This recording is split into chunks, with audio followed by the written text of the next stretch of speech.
There is currently a voluntary code of conduct, but Craig Emerson, who is a former competition minister, is recommending to make this mandatory. And so it would apply to the major supermarkets in Australia. So we're talking about Coles, Woolworths, Aldi, and also wholesaler Metcash. So this would be for supermarkets that have an annual revenue of more than $5 billion. And so the idea behind this is to be able to implement penalties on supermarkets if they breach this code of conduct.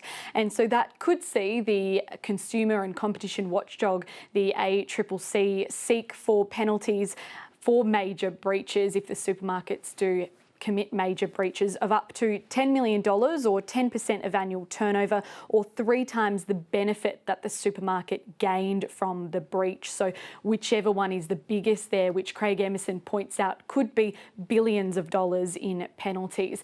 Now, this would have to go through the court system, and as Craig Emerson points out, would likely require a supplier to give evidence to the court. So he also wants, other alternatives that are outside the court system. So he's recommended having a code mediator, and so suppliers could complain to the mediator, and then that could result in compensation of up to $5 million there as well. Now, this particular review has focused on the relationship between suppliers and supermarkets, and there have been questions about whether this would actually lead to better prices for people at the checkouts. Obviously, lots of people under pressure in this cost of living crisis really at the moment. So facing questions about whether this could lead to better prices, given if suppliers are getting a better deal from the supermarkets, would this just lead to higher prices again? But the Prime Minister says this morning that he thinks that it will lead to better prices, and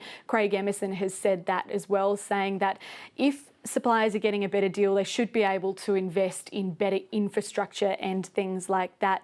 Now, for their part, we have heard from both Coles and Woolworths. Coles says it remains committed to the objectives of the code and delivering value for customers while maintaining strong relationships with those suppliers. Woolworths as well says that a healthy relationship between suppliers and their supermarket is vital to the supermarket industry, and they've also said that they do support this idea of making the code mandatory. But interestingly, they've also pointed out that they would like it to extend to other retailers. They point out Amazon and Costco there. But take a listen. Jim Chalmers, the Treasurer, has spoken about these recommendations, followed by Craig Emerson, who's led this review. The whole point of this interim report is, how do we make the code tougher?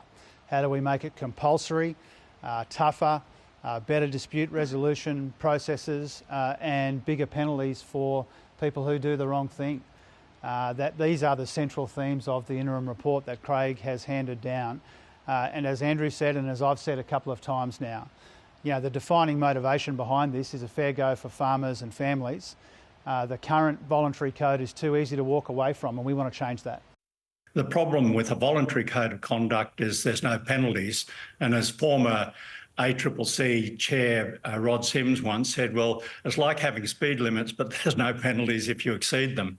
So obviously, it wasn't hard for me to come up with the idea of changing this from a voluntary code to a mandatory code, which will have penalties and can be enforced, therefore, by the competition watchdog, the ACCC. Nevlin, Dr Emerson has also advised against divestiture powers. Why is that?